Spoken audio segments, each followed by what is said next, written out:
chili cornbread bake. Cornbread, chili bread, corn chili bread. Chili on the bottom, cornbread on top. That's what we're about to make. I don't know if there's a real name for this dish. It's really just like a chili casserole with cornbread on top. But I'm sure there are people that have names for this dish out there somewhere. I want you to leave a comment down below what you call this, or even comment what I should call this, because I don't even know anymore. But the first thing we want to do is start making some chili. And if you've not seen my channel before, I have this chorizo chili that I like to call cheater chili, just because chorizo acts like a great base for chili that I found that just works. I will beef it up a little bit with some seasoning, but honestly, it's not going to take a whole lot to make this taste good. The first thing you're going to need to do is start to brown up 1 pound of ground beef.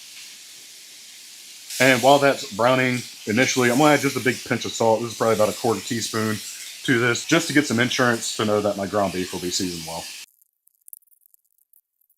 And once that is browned nicely, I'm going to create a little well, or reduce my heat just a touch. And I've got just a little more beef fat than I want in there, so I'm going to take a couple paper towels and just absorb it.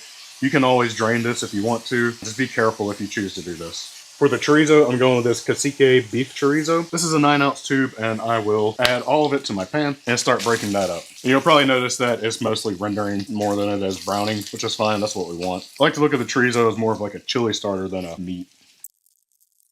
All right, now that that is fully incorporated, I'm gonna take some beef stock and I'm gonna roughly add about 1 cup just to get it started. Excuse me, a 1/2 cup just to get it started, and reserving some just in case it gets a little too thick and I want to thin it out a little bit. Just bring that to a simmer and then we'll let it bubble for about a minute or two. All right, once it's done simmering, let's go ahead and shut it off. Let's give it a little taste. And it is pretty much there. What I like to do with chili as well is I like to add a taco seasoning because it gives you all those extra flavors like the cumin, a little bit of extra chili powder and stuff like that. And to get those flavors, I'm going to be using some taco shake by Carnivore Companion. Let's start with a 1/4 teaspoon, mix it in, and give it another taste. I'm gonna go with 1 more 1/4 teaspoon. Let's give it 1 more taste. And that is perfect. Now we're going to set this aside so that we can make our carnivore cornbread topping. Get yourself a food processor, but if you don't have that, a blender will work as well. And to it, go ahead and add 3 ounces of ground pork rinds.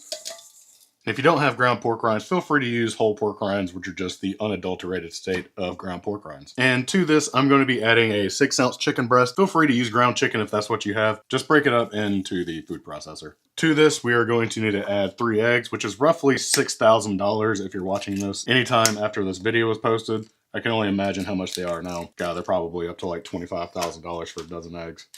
Follow this up with 1 teaspoon of baking powder, just to give it some of that fluff action. And finally, finish this off with 3 tablespoons of chicken stock. I have this beef stock still left from the chili, so I'm going to use that. It's not really going to add a whole lot of extra flavor. It's really just there to help things be moist. Once that's all in there, get it processed, and let's check it out. It's looking pretty good, and I think I want a touch more moisture than this since it is going to be a topping. I'm going to go ahead and add an additional 3 tablespoons of the stock. All right, now that that's done, we can start to assemble this thing. So if you cook this in a pan that is oven safe, that's fine. You can go ahead and put the topping on top of the chili. I'm trying to get a better presentation, so I'm going to use my little mini cast iron skillet. If you have a casserole dish, this will work too. You'll need a pretty small casserole dish, probably a 9x9 or something like that, just a little square. Get your chili into your dish, and I'm just going to start taking my cornbread and pressing it on top. And from the looks of it so far, we probably won't need all this chicken carnivore cornbread mixture, but that's not to say that you don't have to use it if you don't want to. But if you want a more accurate recipe of what I'm going to be doing right here, I'll leave that in the description below, as well as the full recipe for this cornbread mixture. All right, this is pretty much ready to go. I'm going to take a little more of my taco seasoning and just sprinkle it over the top. Now we're going to take this, throw it in the oven at 400 degrees Fahrenheit for 22 minutes. This thing is insanely hot. I really want to try it because it smells great in my house right now. However, I'm going to let this sit for roughly 10 to 15 minutes. So let's give that 10 minutes, and I'm ready to taste this thing. I'm going to throw in a little bit of very optional green onions. Grab a little plate. Let's get a nice scoop of that. Throw it right there. That's about what it looks like. Cornbread and chili. It's so good.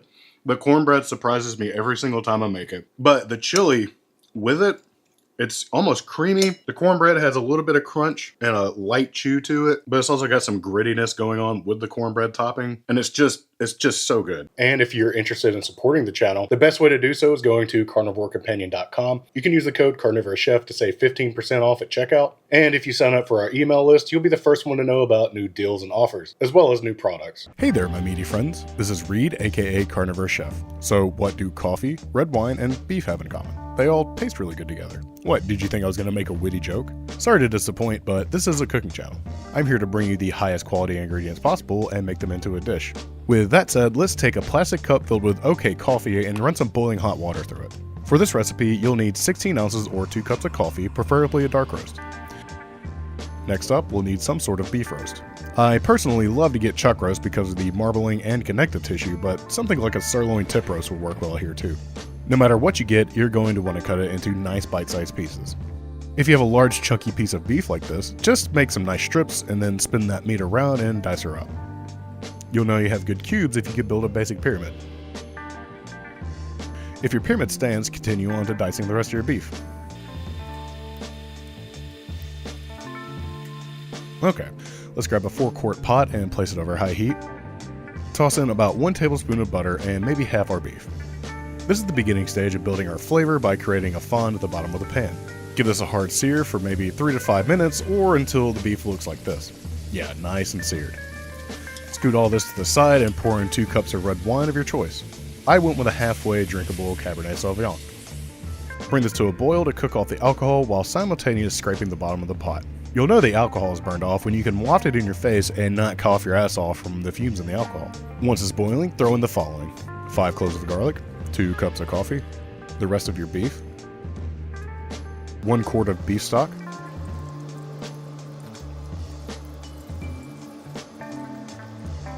1 tablespoon of salt, a half teaspoon of black pepper, and 1 tablespoon of Worcestershire sauce. Worcestershire sauce, yeah. And give this one last mix before we bring this down to a bare simmer for about 2 hours. You really just want the beef to kind of shred apart, and it should be really tender. Give the broth a final taste for seasoning, which mine personally needed more salt, of which I added 2 more teaspoons. And that's really it. Grab you a soup bowl and ladle yourself up some of this deeply delicious stew. There is one last step that I highly recommend you do. While yes, this is delicious on its own, it could really use some texture help. Do this by topping it with a raw egg yolk. I understand that this may not be for you, but I still recommend at least trying it with a small bowl. Anyways, let's break up this yolk and give the first bite to my Patreon community. Holy shit, I haven't made this in about 5 years now, and it's even better than I remembered. It'll be even better than you remember too if you like and subscribe. Hey there, my meaty friends. This is Reed, aka Carnivore Chef. I swear I thought I made this recipe before on this channel. On my quest to keep things simple for a bit before I ramp up my pork rind prowess, I wanted to show you how I make egg drop soup. Even when I wasn't following this diet, the way I make it here is actually pretty similar to how I've always made it, enhancing a broth to make a better base. But instead of cornstarch, I use a super special ingredient to thicken the soup. You'll learn more about that later though. But before we get started, how about you slaughter that like button and annihilate that subscribe button? Let me just get in here and get ready real quick. Gotta set up my camp stove and grab a really old aluminum pot. Talk about seasoned pans, am I right? Just kidding, we need to do some prep first. Like always, all ingredients are optional. If you think or know that any of these will not work for you, use the basic ingredients and it'll still be pretty good. I grabbed some ginger and started scraping the skin off with a spoon. I pulled out all that I had and realized it was just way too much here. You really don't need that much. Oops. You don't really need that much ginger here for this recipe. A little chunk should be more than enough. Next up, let's deal with some green onions. I have a small handful here, but for now, I'm just going to use 1 to chop it up. I'll be using it for the garnish later on. If you take it and turn it to a 45-degree angle and chop, you'll get what is known as a bias cut. It makes for a much nicer presentation than these little circles, but feel free to cut little circles if you want. I'm not judging your green onions, just mine. After that, grab 3 cloves of garlic. Then set these 3 cloves to the side because that's all we're going to do with them. For your egg drop soup, you'll need eggs. My ratio for egg drop soup is 1 egg to 1 cup of broth. I'll be using 2 cups of broth, so I'll need 18 eggs. Wait, 2 eggs. Spoon whisk these up. You don't have to get them too incorporated. Next up, if you have a gas burner or grill, throw the rest of your green onions directly on the flame. We're looking for some nice char to add a little extra dimension of flavor. An optional step, but it does add a little smokiness to the soup. You can also roast these in the oven at high heat to get a little color on them, and they'll do something similar. Okay, grab your old pot and add in your charred scallions, your garlic cloves, the ginger, and 2 cups of chicken stock. Here I'm adding about 1.5 tablespoons of liquid aminos for an additional depth of flavor. And then I'm following that up with about 1/4 teaspoon of freshly ground black pepper. Follow that with 1 teaspoon of kosher salt, and get the heat set to high. We want this to come up to a simmer so that all of these flavors can incorporate. We're kind of making a savory tea at this point. But we're also heating because we need to add in 1 packet of unflavored gelatin. This will give the soup that texture that you get at the Chinese buffets with their egg drop soup. The mouthfeel from that soup is typically done by making a cornstarch slurry. This gelatin is the best possible workaround. It'll also turn your eggs into egg drop jello if you place it into the fridge after you're done making it. Dissolve that in and let everything steep for at least 5 minutes on a simmering heat. Once that time has passed, turn the heat off and remove all of the vegetation in the pot. We're about to add in the eggs, but I suggest letting the broth cool down for a minute or two before pouring in your eggs. The eggs are going to cook either way, but the hotter it is, the harder they'll set up. We want this to be more velvety than microwave scrambled eggs. Once your eggs are added, we can serve this up. I'm not too sure why, but I went all fancy with a brown napkin that we use at the restaurant. But get as fancy as you want. Top this with a little of your green onions. And then I'm going to take this first bite for my Patreon community. I'm really happy to have found gelatin as an alternative to thickening soups. It's much more satisfying than using anything else to thicken things, in my opinion. The mouthfeel is just more natural. But that's it. Egg drop soup. Yes, there's some vegetation in here, but it's all in an effort to make a tastier soup. Alright, this is a first for me. I don't think I've ever in my entire life even opened a can of clams. I've had clam chowder, I've had clams, but this is foreign to me. But it's the only way for me to be able to make clam chowder. And if you haven't guessed it by now, that's what we're making today. If you have access to fresh clams and you want to use that, by all means use that. If this is all you have and you want clam chowder, use this. It's going to be okay. And to be honest, there's not a whole lot of prep for this recipe, so let's get started with the only prep, which is chopping the bacon. Now, I have some super extremely thick cut bacon, as you can see. This is 12 ounces worth of bacon. I'm gonna get them chopped up nice and even so that they can, number 1, cook evenly, and number 2, look good later. And now that this bacon's diced, we can go ahead and move on with basically the rest of the recipe. And the first thing we need to do is get our bacon into a pan or a pot, you know, if you're a normal person, but for today's purposes, I'm gonna use this pan just because it's easier to see. I've got mine set to medium heat. I'm just gonna throw all this in. Get out of there. And all I'm going to do is let it start rendering, and I want this to get pretty crispy. Not entirely too crispy, but pretty crispy. And I'm just going to let this cook until it's done. And once it is, we can go ahead and get our bacon out. Do whatever you want to with the grease. We don't need any of it, but we do want to keep the fond that is definitely stuck to the bottom of your pan, because this is going to add flavor when we go to add the chicken stock.